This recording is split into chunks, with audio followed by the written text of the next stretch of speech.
Jews. And so we really feel that the imprint of our Jewish identity and learning our Jewish history is the best force against this. And we had the bus driver is the goalkeeper, the chocolate salesman is the superstar, and the diamond polisher is the midfielder. Israel manages to reach the World Cup in 1970 for the first and only time. Welcome to Federation CJA's 360 podcast, the pulse of Montreal's Jewish community. From Studio 5, this is episode 59 for August 2026. I'm Glenn J. Nashin. In this episode, Jewish Leadership Recognition Awards, Unexpected Allies with Hillary Cohen, 5 fun minutes in Jewish history with Emmanuel Trau. We have hot topics with Payne. And we begin with the first word from Yair.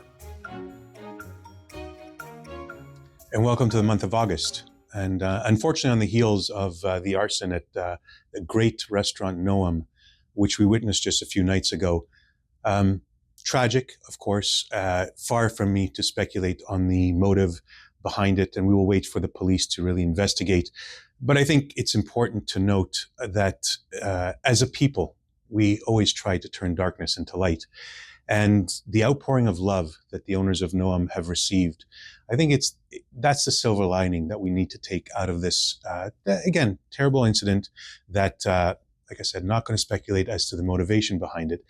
But certainly, I'm going to say that watching the love and the compassion that our community and Jewish community beyond Montreal has shown to the owners of Noam, and by the way, non-Jewish members of Quebec as well, that have really an outpouring of love. And I think that's a great message that we need to take out of a tragic situation with a silver lining, and that is they will rebuild. They'll rebuild stronger and better.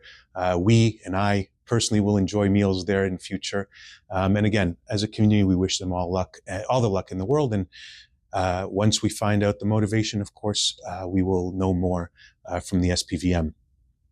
But on the note of bringing light, I think it's critical for us to understand that this summer was an incredible summer for the Jewish community of Montreal. We had more kids going to Jewish summer camp than ever before. We had more kids in Israel this summer than we've had in the past 2 summers, unfortunately, because of the war.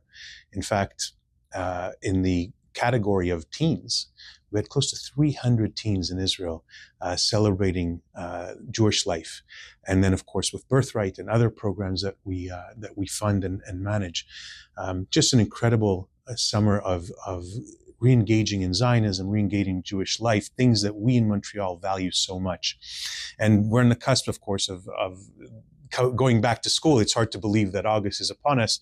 CJEPs are starting soon, and we're preparing, of course, for Jewish life on campus, working with our various partners, whether it's Hillel, Chabad, and all the other partners that are on campus, and waiting for our Jewish schools to open and supporting them and making sure that they have a strong opening to the Jewish year. And we continue, of course, to be mindful of the Jewish security here in Montreal, because that is a core responsibility, making sure that our community feels safe and secure. And we will continue to do so. So as we approach, back to school, a new season, if you would, at least in my household, it's a new beginning. Let us take that new beginning in a positive way. Let us reinvest ourselves in Jewish life. Let us commit, again, to making sure that more kids go to school, more kids go to Jewish camp in Israel, and that the Jewish holidays will be upon us in a very short time and be a time for inspiration for our community. So I wish you a good month of August. Again, let's take the tragedy at Noam and spin it into a positive about the compassion and passion and love that our Jewish community and our Jewish people have for life, and that's what's important. On a final note, as many of you know, the mega mission will be taking place in May 2027. And I'm so proud to tell you that over 700 people have signed up with a non-refundable deposit. There's still room to go, but we are selling out. And we will make sure that, like we do always, Montreal will show up in numbers and in strength that no other community can do. Yesher koach to you, and we look forward to celebrating with you in Israel in May. Federation CJA hosted a community-wide celebration earlier this summer, bringing our community together to honor the individuals and the initiatives that strengthen Jewish life across Montreal. From aspiring students and dedicated volunteers to impactful programs and organizations, this special event shone a light on those making a meaningful difference. Here are highlights of that event.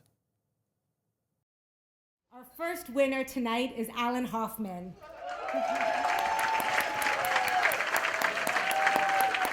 To defend my community, to defend my fellow students, I had to become a student leader. New students who have had different challenges, different experiences have come to me and have told me, because of you, I'm able to wear my Magen David, my high necklaces, my kipput, in school and on campus.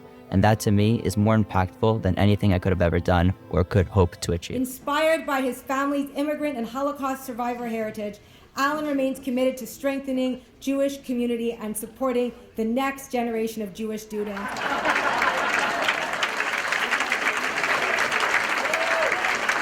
It really shows that the lesson of hope continues to inspire us, and it continues to be the main lesson and the main value of the Jewish people. Our next recipient is Shirel Mul Yosef. Where are you, Shirel? Okay, with the waving flag over there. Amazing. She also is the president of Hillel Vanier. In her leadership position at Vanier, she fosters an inclusive and engaging environment, creating meaningful opportunities for connection, learning, leadership, and inspiring her peers to get involved across organizations like Hillel, Olami, and NCSY. A former Federation CJA Dolphin Fellow, Shirel has demonstrated exceptional leadership and deep commitment to the community. Shirel, please come to the stage to accept this very, very well-deserved honor. What we're doing is really important because we're not just doing this for us, but we're doing it for the generations to come.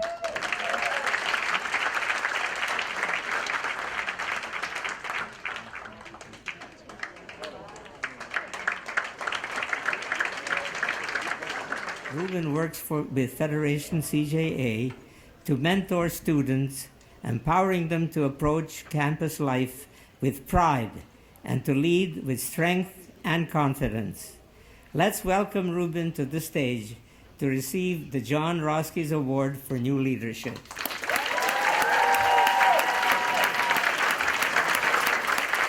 Aujourd'hui, ce qui m'inspire, ce sont surtout les étudiants, nos jeunes de la communauté. Ils sont impressionnants et motivés. Ils veulent montrer que la communauté juive à Montréal continuera de prospérer.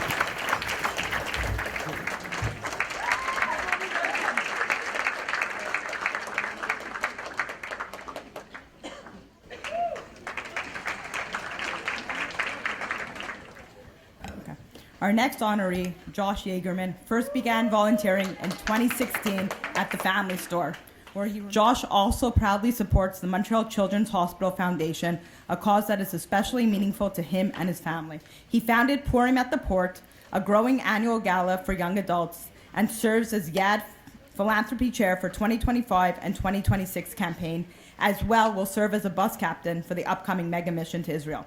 He remains proud of his city and is dedicating to strengthening its community for the future generations to come. Please welcome Josh to the stage. And, every aspect of Montreal's Jewish community is something we shouldn't take for granted. It's something that we should be able to enjoy and just be happy we have.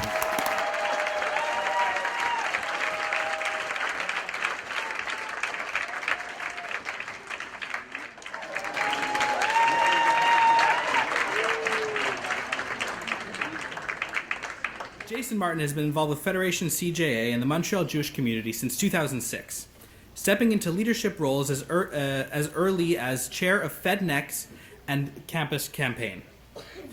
He has continued to play a key role in the community leadership, serving as vice president of Jewish Chamber of Commerce, chair of Gen MTL, and now as a member of Federation's CJA's board of directors, contributing to its strategy and impact and fundraising resources development committees. Jason is also passionate about developing the future leaders, helping spearhead the Avot Leadership Program. Let's give a warm welcome to the Neil Uditsky Next Generation Award winner, Jason Martin. Once I was in the room, I realized this was something much bigger than I expected.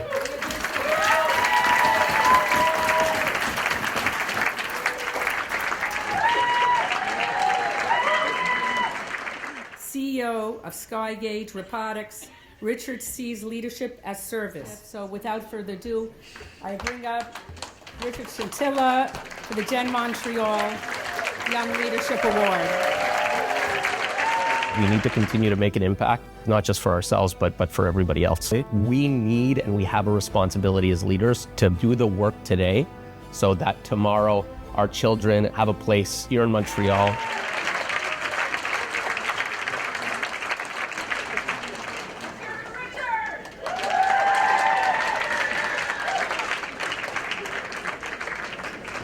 Avi Hazen has been a dedicated leader in Montreal's Jewish community. Inspired by his family's example, he's committed to building strong communities through leadership and service, a value he shares with his wife Nancy and their 2 sons. Avi, please join us to receive the Gertrude and Henry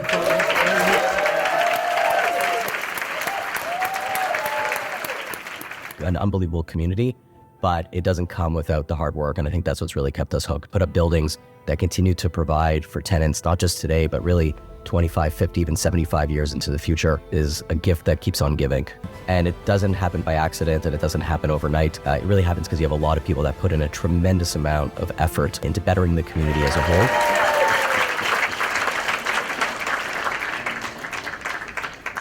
I am very, very happy to present the award to Pauline Grunberg.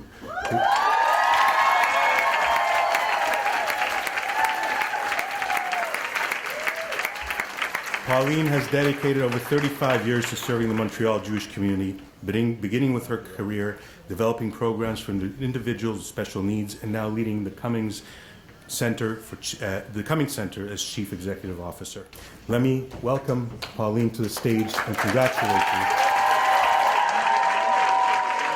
So together, we are a large family that works in unison to build community and make great impact.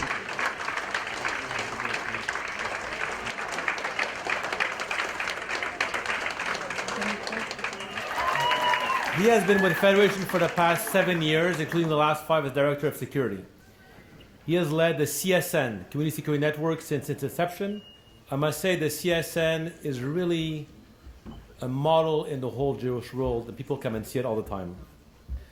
Continues to lead a strong, mission-driven effort focused on safeguarding Jewish life across the community.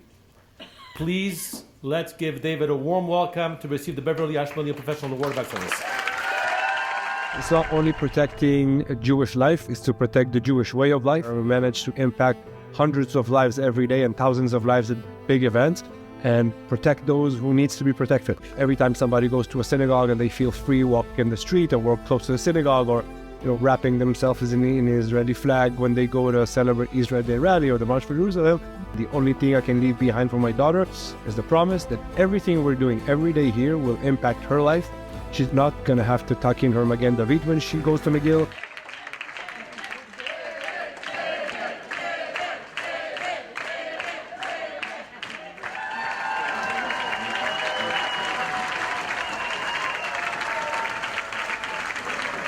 Rabbi Reuben Fima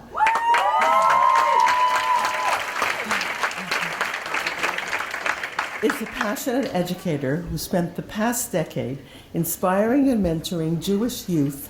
He served as the youth director of the Community Sfarad de Ville Saint-Laurent, NCSY city director, and currently, for the past 3 years almost, as high school rabbi and educator at Hebrew Academy. Through his leadership, teaching, and mentorship, he has strived to make Torah learning relevant, accessible, and inspiring for the next generation. Please welcome Rabbi Fima. That's her job, not to push, but to enable. Those teens today have phenomenal careers, are married, they build their own homes, they're giving back to society. They're role models in any kind of way you look like, as a Jew, as a citizen.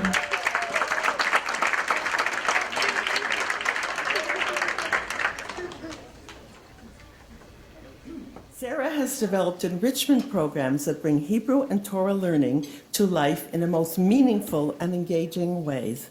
She has made a lasting impact on the Chidon HaTanach She's coaching both at JPPS and the Bialik High School. She's mentoring students and helping them deepen their knowledge, confidence, and connection to Jewish heritage. Passionate about Jewish education and continuity, Sarah is committed to empowering our next generation with pride, knowledge, and a strong sense of identity. Please welcome Maura Sarah Rubin to the stage. Looking at them grow, watching them learn, loving every single minute of it. Knowing that I had a part in that foundation, knowing that they were a minute ago in my little grade 2, just saying, B'Hatzlacha Kita Bet. That is just what makes me happy to wake up in the morning every day and come to school and teach those amazing kids.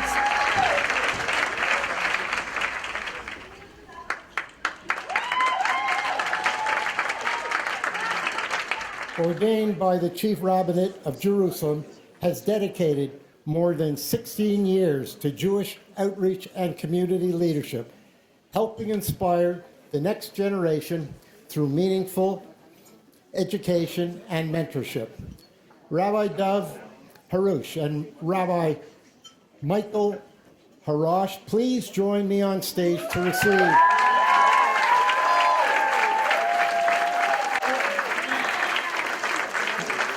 the Gary Ulrich Family Foundation Award of Excellence in Community Programming. I think that teamwork is the answer for difficulty. Even if it's difficult, we're not scared. We still go through it. Avoir, disons, ce fun aspect of Judaism, mais d'avoir la joie en observant la Torah et en étant juif, être fier d'être juif. I wish I had people like us on campus when I was growing up. Maybe I would have chosen a different path, but I'm happy I'm here and we're making a difference.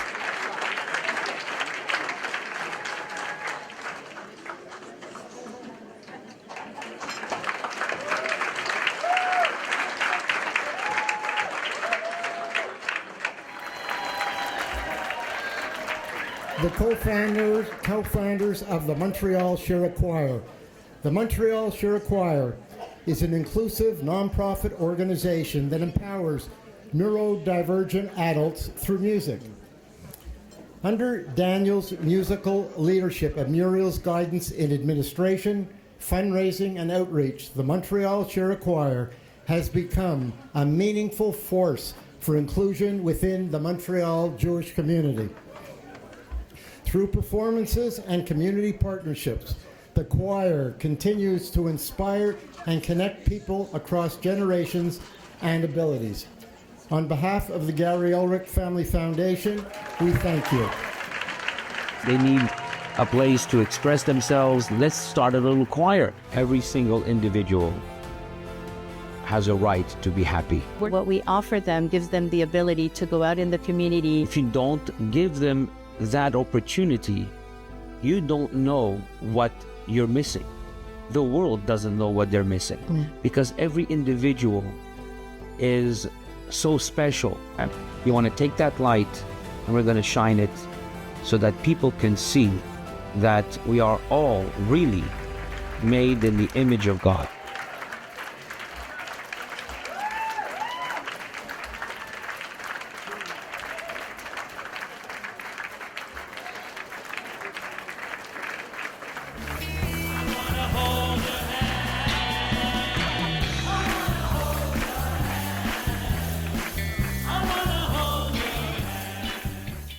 President of Hebrew Academy, Chaya Lieberman, has held leadership roles at the school for nearly 20 years. Together with her husband, Lauren, Chaya has co-chaired the Yom Yocheved New Clothing Giveaway for the past decade, providing over 1,000 individuals each year with new clothing and winter essentials in a dignified setting. It's an amazing, amazing program. Under their leadership, the initiative has expanded to support entire families, equipping them all with coats, boots, snowsuits, and other winter necessities. Chaya, you give your beloved mother Yocheved an Aliyah, an honorary Elena. Let's welcome Chaya Lieberman, recipient of this year's Aspen Award. My parents instilled in me and my brothers the notion of Kol Yisrael Arevim Zelazah. Every Jew is responsible not only for themselves, but for their fellow Jew. Every small act of kindness that you do has a major impact to someone else. And my hope is that I can pass that on to the next generation as well. My children are copycats, so hopefully they see their community around them and what amazing work they're doing, and they try to copy it as well.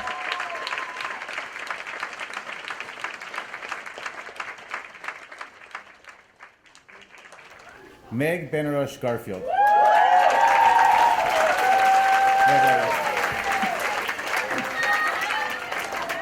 Meg is a dedicated philanthropic leader whose passion for women's philanthropy and the Jewish community has made a meaningful impact. She currently serves as the Vice President of Women's Philanthropy. Known for her creativity and hands-on leadership, Meg has led innovative community initiatives, including an annual Hanukkah program serving more than 700 community members. Deeply committed to chesed and community building, Meg continues to inspire generosity, leadership, and connection throughout the Jewish community. Please welcome Meg, this year's recipient of the Minnie Cummings Abbey Women's Philanthropy Leadership Award. Women's philanthropy became more than a committee. It became a sisterhood. Being part of something bigger than myself has been both grounding and inspiring.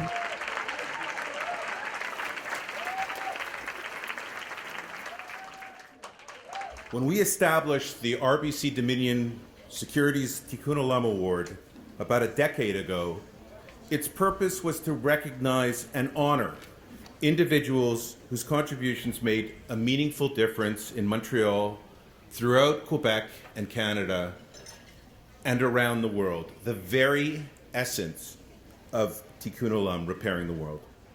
Through his professional accomplishments, community leadership, and unwavering commitment to service, he truly embodies the spirit of Tikkun Olam. It is my great privilege and honor to present the 2026 RBC Dominion Securities Tikkun Olam Award to Martin Rosenthal. Please join me in congratulating Martin on this well-deserved honor. I wanted my children to grow up in a vibrant and caring community, and I felt the responsibility to help build it when I see the next generation of volunteers continuing to implement and even build on what we've put in place. That really inspires me. Taking the initiative, standing up, and making change.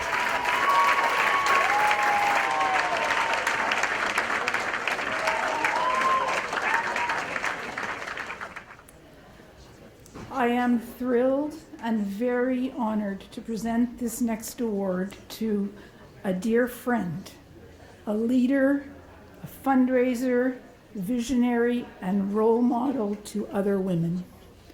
Ruthie Ben-Simon Shweki, passionate about strengthening the Jewish life and supporting Israel.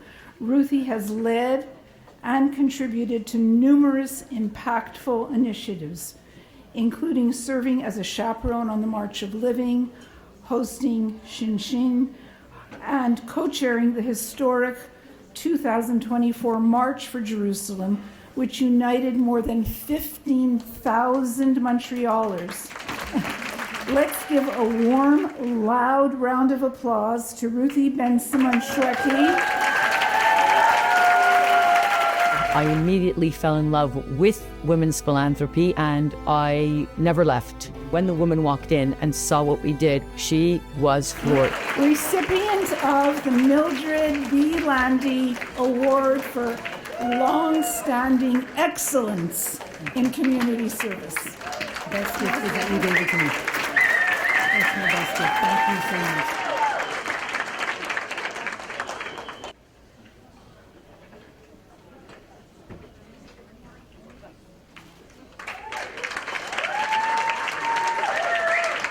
J'ai l'honneur de remettre le prix du leadership exceptionnel de la Fédération CGA à deux piliers de notre communauté et deux figures incontournables de la Fédération CGA. Monsieur Steve Sebag.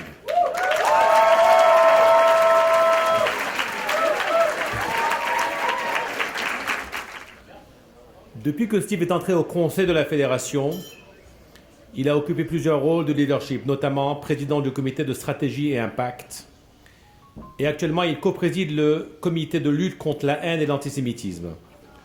Au-delà de la fédération, Steve siège au conseil d'administration du CIJA, de la Fondation communautaire juive de Montréal et du CJPAC. Il a également contribué à l'éducation juive par son engagement auprès des écoles Azrieli du Herzliya et du Chabad de Villemont-Royal. Sur le plan professionnel, Steve dirige SKS Investments Partners chez Canaccord Genuity. Veuillez accueillir chaleureusement Steve Sebag.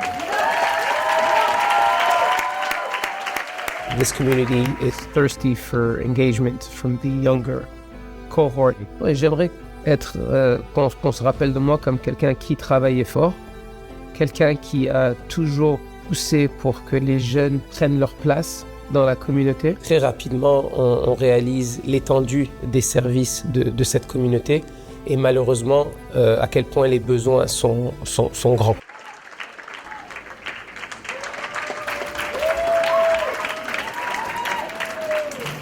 Jonathan Sigler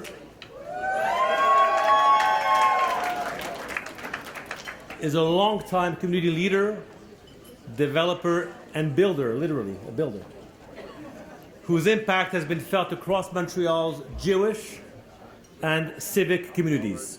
After beginning his career in real estate and construction development in 1980, he co-founded Prevail with Jacques Vincent, helping develop more than 5,000 condominiums and apartments throughout Greater Montreal.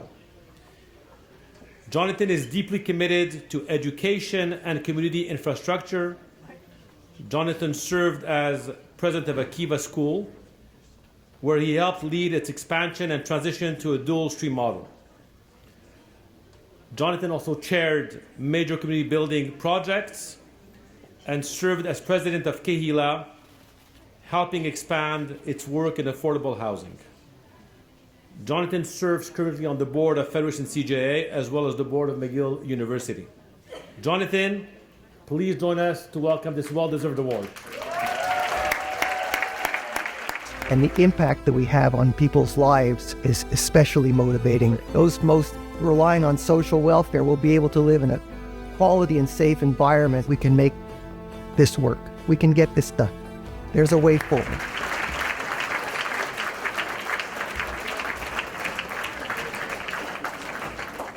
A proud product of Montreal's Jewish community through day schools, camps, BBYO, Gail carries forward the values of Chesed, Tzedakah, and Tikkun Olam while continuing to champion a vibrant Jewish future and a more civil, inclusive society.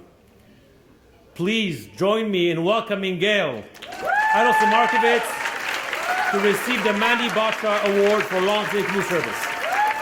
I had a strong sense that I had to pay back for my good fortune, to pay it forward, to allow other people to experience it, and that's how I got engaged. Seeing it face to face is so meaningful, so important. I guess what inspires me is to provide a legacy for my children and grandchildren, and I want to make sure that my grandchildren and their children can live in this country as I did, as proud Jewish Canadians. It is my sincere hope that in 25 years from now, we have as strong or stronger a Jewish community here in Montreal as we do today.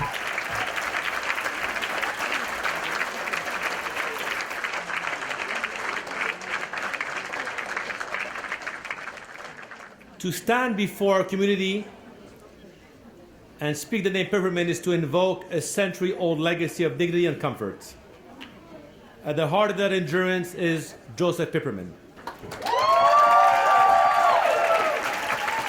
A man of quiet dignity, deep humility, and a fierce, lifelong commitment to the Jewish people. As the very first president of the Young People's Division of the Combined Jewish Appeal, earning early young leadership honors and chairing Super Sunday. He fortified our community across every major pillar. As president of Hillel Montreal, he spearheaded the capital campaign and renovation of Hillel House. He championed national political advocacy as national chair of CJPAC, strengthened our local voice on the Quebec board of CIJA, and supported critical health and welfare lines through Jewish Family Services, Canadian Magen David Adom, and the Weizmann Institute. a cherished leader of Congregation Shar Shamayim. He served with distinction as its president across two pivotal eras, from 2011 to 2014, as well as again coming back in 2022 to 2025. Joseph, for your half-century of devotion, your unwavering integrity, and the gentle strength you give to all of us, thank you. Please join us to receive a well-deserved award.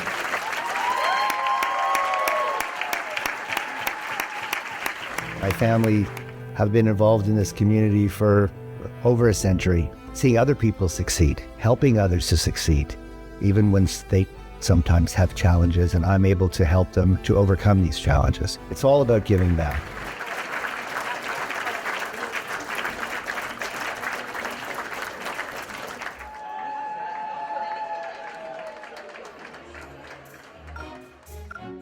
Here's Special Emissary Emmanuel Trau with 5 fun minutes of Jewish history. Hello. Just mentioned the World Cup in North America, and soccer gained some high ratings. So I thought it's a good opportunity to speak about soccer and Jewish history in the state of Israel. Soccer, very popular game among Jews in Europe and very popular among the Jews in Israel. In the 1930s, we have the first ever team Land of Israel, Team Eretz Israel, who played their first ever game against the Egyptians. They lost. There were only 4 Jews in that team. Most of that team was combined of British officials and officers because Israel was under the British mandate. On we go in history, 1948, the State of Israel is born and created. And we have Team State of Israel playing their first game in 1948 against the USA Olympic team in New York, and again losing. As the years went by, officials in Israel and government decided that soccer or sport in general cannot be a job. Men should have real jobs. So the players in Team Israel were combined. Many of them were bus drivers. We have chocolate salesmen, diamond polishers. But soccer remained very popular. Towards the 1970s or at the end of the 60s, Israel wanted to compete in the big tournaments and wanted to compete in the World Cup. In order to qualify to World Cup, you have to play qualifying games. But where do you put Israel? Well, geographically, Israel is in Asia. Problem is, Asia, there's a lot of teams that do not want to play against Israel. So what do? Well, FIFA, which is the world government of football, soccer, decided that Israel would be in Oceania. What is Oceania? Mainly Australia and New Zealand, very far from Israel. But they added another team to that group, which is North Korea. Fortunately, North Korea decided not to play Israel for obvious reasons. So Israel remained with New Zealand and Australia. They had to beat them in order to make it to the World Cup in Mexico in 1970. New Zealand, in August, in New Zealand, it's wintertime. In Israel, it's boiling hot. New Zealand didn't know about that. And they arrived in Israel to play the game wearing wool jerseys, made them lose by a lot. And they decided not to have another game in New Zealand. They said, it's too much of a travel and we want to look and travel Jerusalem, etc. Let's play the second game in Israel as well. And they lost again. Next game, Australia. Israel has to fly to Australia in those days. Very hard task, had to fly for 5 days. Within, the Israeli coach who decided on a side business to be an agent for Adidas sporting wear. He signed a secret deal with them that he will only use Adidas clothing for Israel's games. Israel arrived in Australia. One of the players is wearing Puma shoes, and the coach quickly takes a spray with black color, sprays off the Puma symbol, and draws 3 lines to have the Adidas. Just to give you an example what those days were. Well, Team Israel manages to defeat Australia, even though, as I said, all players were amateurs. The bus driver is the goalkeeper, the chocolate salesman is the superstar, and the diamond polisher is the midfielder. Israel manages to reach the World Cup in 1970 for the first and only time ever. Israel made it to the World Cup, playing against giants like Uruguay, Italy, and Sweden. Manages to draw against Uruguay and Sweden, scoring the first ever goal and the last one. And really being David versus Goliath, Israel against those giants, and Israel did pretty well. Unfortunately, since then, Israel did not make it to the World Cup, but however, won many Nobel Prizes. I think it's better. Thank you very much. This season at the Siegel Center, We're building a community where strangers can become friends. These are stories about finding home in the most unexpected places and the moments that change us forever. This is where we meet. The Siegel Center's 2026-2027 season. We begin with the return of a phenomenon. The Secret Chord, a Leonard Cohen experience, returns after sold-out runs in Montreal and Toronto. Montreal, you asked for it, so here it is.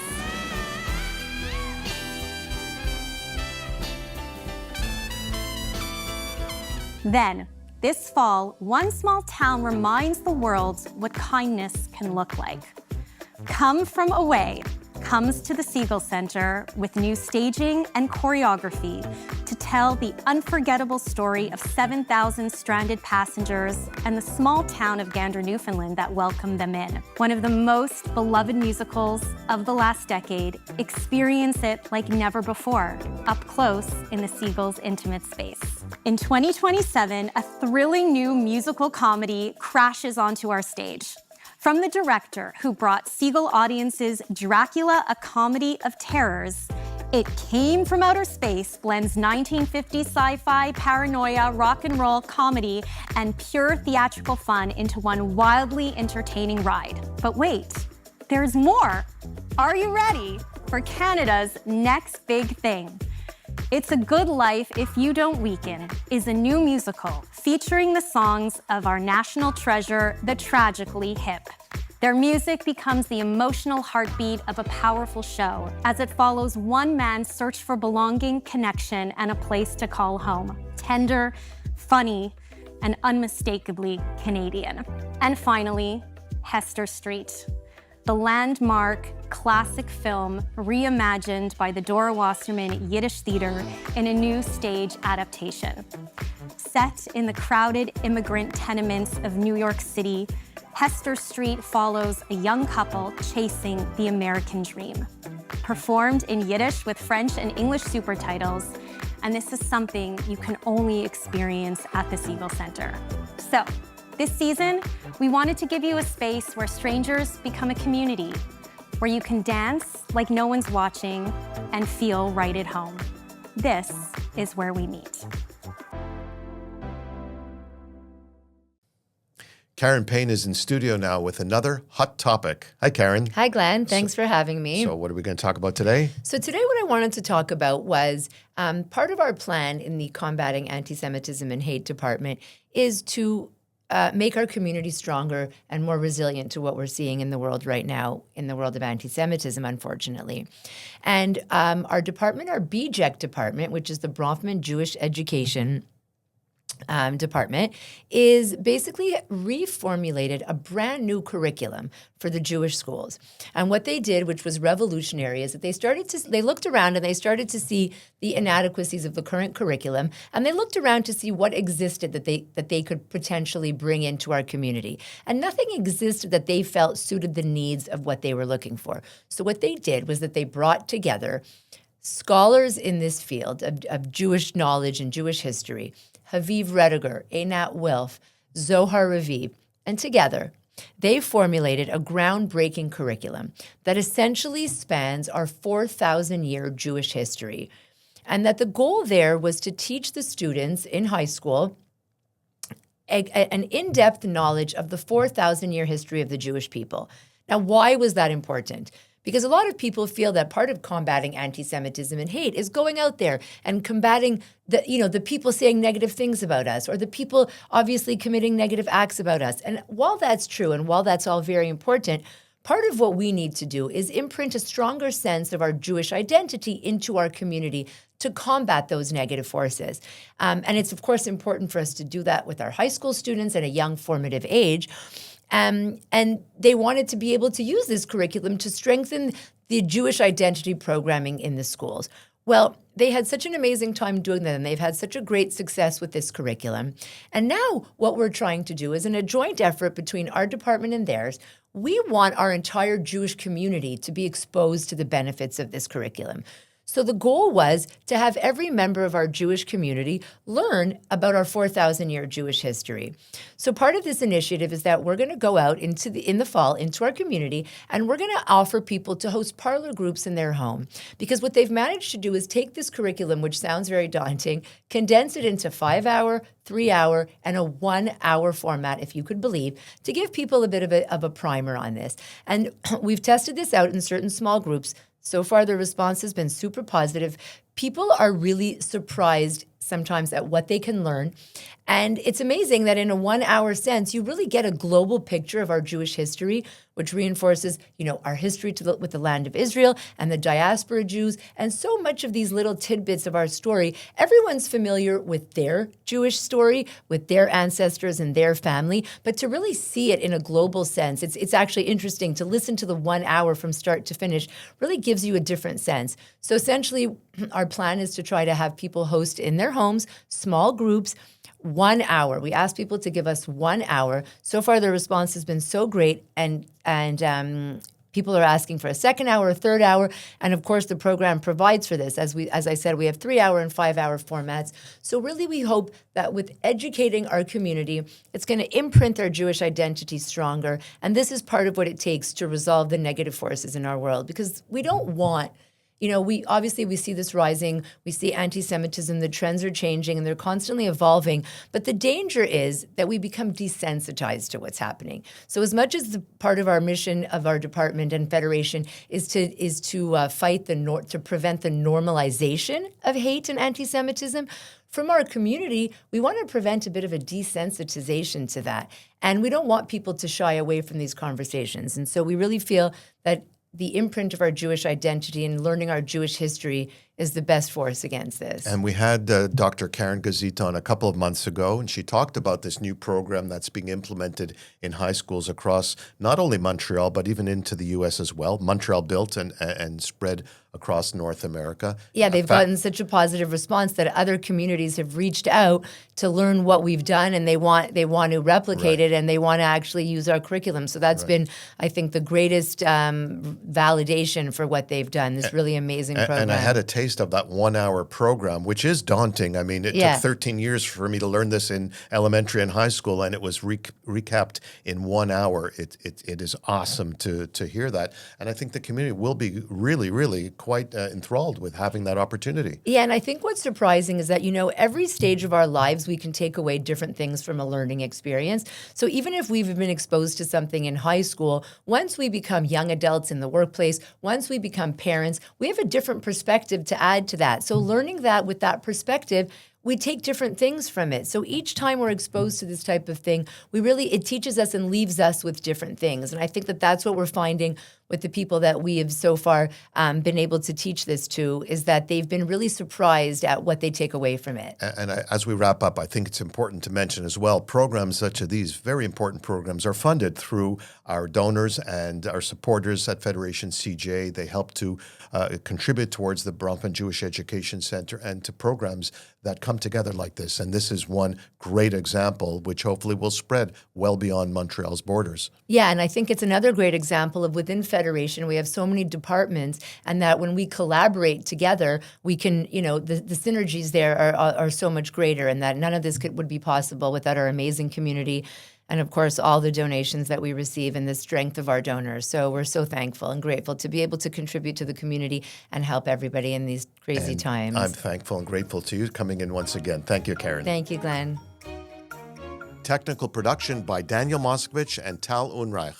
Podcast reporter Jordan Stupler. Hillary Cohn on social media. I'm Glenn J. Nashin, the producer of the Federation CJA 360 podcast. If you're enjoying the podcast, follow us on your favorite app and recommend us to your friends and family. Until next time, thanks for joining us. Thanks for listening. To find out more about the work we do at Federation CJA, the impact we have on the Montreal Jewish community in Israel and around the world, visit us at federationcja.org, on Facebook, and on Instagram. Until next time, shalom.